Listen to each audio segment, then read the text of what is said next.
For første gang har en dansker kæmpet sig vej til verdensmesterskaberne i at lægge arm. Men han er ret alene, endnu i hvert fald. I vores nabolande er armwrestling efterhånden en anerkendt sportsgren. De har landshold og mange udøvere, men da VM i weekenden blev afgjort i Manchester, ja, der var danske Tony Christensen alene om at udfordre verdens stærkeste overarm.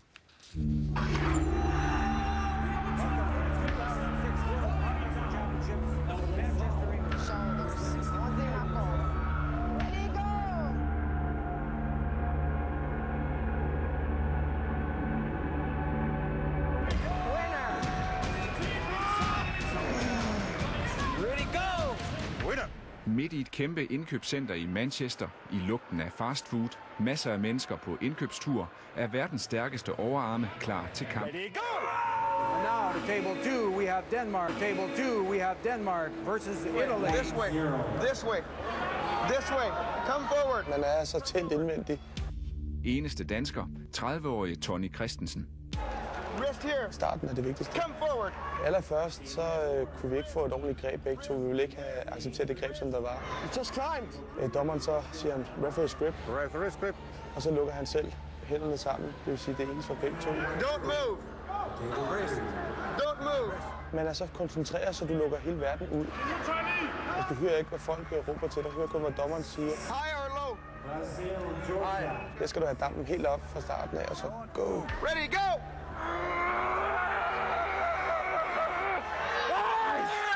I armwrestling må man tabe 2 kampe, og så er man ude. Og det går ikke bedre i Tonys anden kamp. Det var ikke, fordi han var så stærk, faktisk. Han havde bare lige fået den lige op over. Dermed er Tony Christensen ude af konkurrencen i højre arm, men det er ikke slut endnu. Tilbage er hans absolute favoritdisciplin, venstre arm. Hjemme i den toværelses lejlighed i København, det er her, han træner fingermuskler og overarme. Og det er også her, vi finder årsagen til, at Tony Christensen faldt for det at lægge arm. Nemlig da han som 10-årig så filmen Over the Top. Jamen, det startede helt tilbage i 1986, hvor den blev optaget, hvor jeg så den første gang. Jeg har altid været fascineret af styrkesport, men lige den der sport, armwrestling der, den bed mig lige med det samme. Og så Sylvester Stallone, han var med i den også. Han er uddannet fitnessinstruktør, har arbejdet 7 år som dørmand på diskoteker. I dag er han portør i Københavns lufthavne. Hvad så, minimor? Skal jeg så komme ind med en medalje til dig, så du kan have liggende? Må jeg prøve at gøre mit bedste. Yeah. Center. Last. Shoulder. Ready, go! Keep him under control, ref! Tilbage i Manchester. Kom så, Sigbjørn! Jeg føler, at det her, jeg hører hjemme, det er mit forum, det her. Altså min sport, som jeg har længes efter. Han er eksplosiv. Hele den tid, jeg interesserer mig for armwrestling. Kom nu, Sigbjørn! Og nu er jeg endelig nået målet. Winner. Yes! Tony Christensen møder sine helte. Her er den mangedobbelte verdensmester John Brasink, Exciting to finally meet you, John. der også var med i filmen Over the Top. John Brasink, the world's greatest arm wrestler in the world, for sure. What's your name? Tony. Travis Major, nice to meet you. I know. Og her er den forsvarende verdensmester So strong. i den tungeste vægtklasse. You gonna do an interview too, or is this it? Yes, please. Oh, all right. I'm the best arm wrestler ever lived, by far. So yeah, I have superior intelligence, superior strength, superior. I'm a superior technician as well. The lone, I call him the Lone Star. By itself, representing Denmark. The Lone Star, right here he is. Det var jo fedt at få en anerkendelse, eller kan man sige, en anerkendelse fra Travis Pageant, ikke? Altså, at møde en af de største armwrestlere i verden, ikke? Table 4, Brazil, Ukraine. Her er 1300 af de allerbedste armwrestlere fra hele verden. De kommer fra 39 lande.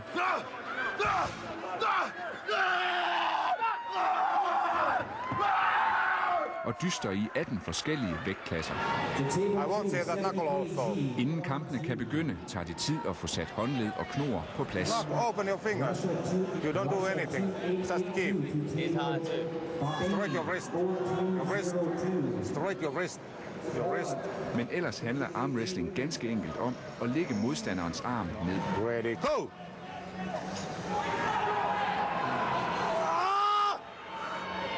Albuen skal blive på bordet. Elbow. One foul. Don't move. Thumbs down.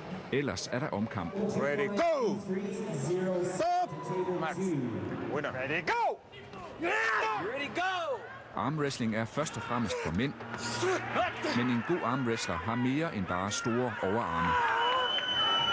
Først og fremst styrke, som du sier, men masse teknikk og mye psyke. Og den rette kombinasjonen av de 3 elementene, da er du en god håndballbryter. Ready, go! Stop, go! Ready, go! Og en god armwrestler kan også være en kvinde.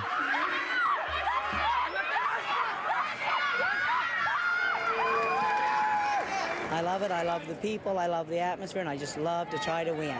Og så er der 17-årige Amanda fra Sverige, bare 50 kilo tung. Hende bør en journalist fra Danmark sagtens kunne klare. What do you like about the sport?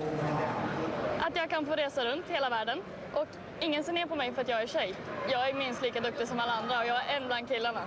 But you don't look like an arm wrestler. Nej, det tycker inte de flesta, men jag är en jäkligt bra armbrytare ändå. Det sitter inte i musklerna, det sitter mycket i huvud och teknik. Är du beredd? Ja. Okay. Det viser bare, at det er simpelthen teknik, der handler om det her. Mine kolleger hjemme på redaktionen, de vil grine af mig efter det her. Er det berettiget? Vi skulle selv prøve det mod hende, så ville nok synge en anden sang. Men hun var jo en lille, tynd pige. Ja, men hun har teknikken. Og teknikken er det, der tæller. Samtidig med det, hun har power. Det er stævnets anden dag. Tony Christensen lader op til kampene i favoritdisciplinen venstre arm. Jeg hører John Bon Jovi med Runaway.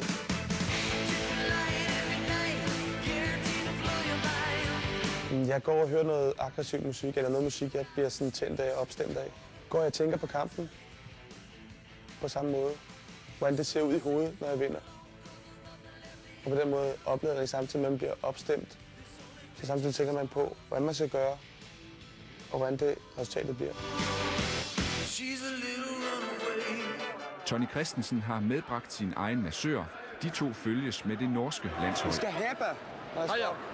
Armwrestling er en anerkendt sport i både Norge og Sverige. Danmark har sporten endnu ikke sit eget forbund. Ingenting, men Bjarne løfter albuen 2 ganger. Men den norske landstræner mener, at armwrestling godt kan slå an i Danmark. Ja, absolutt. Det er en tradisjon at de nordiske landene liker styrkeidretter.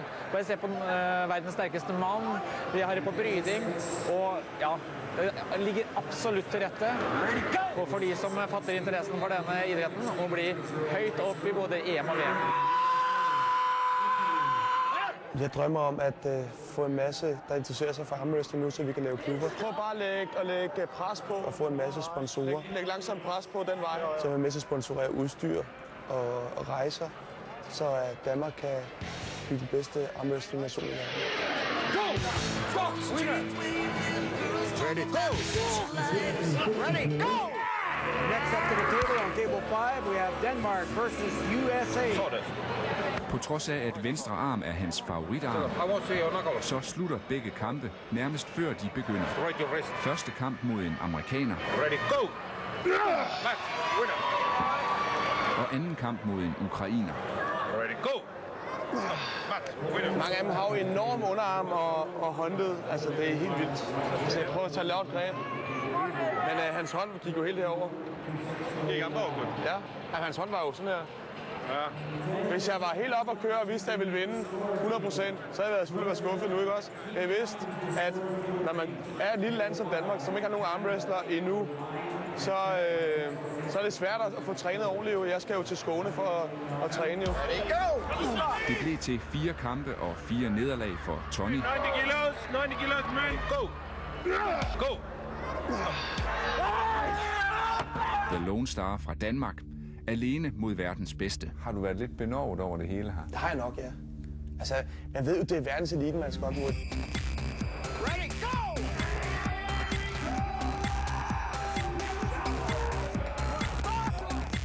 Der er selvfølgelig lidt ærefrygt over det. Det er der da helt sikkert. Ja, i september deltog Tony Christensen i de nordiske mesterskaber. Her gik det lidt bedre end til VM. Han blev nummer 6 i venstre arm.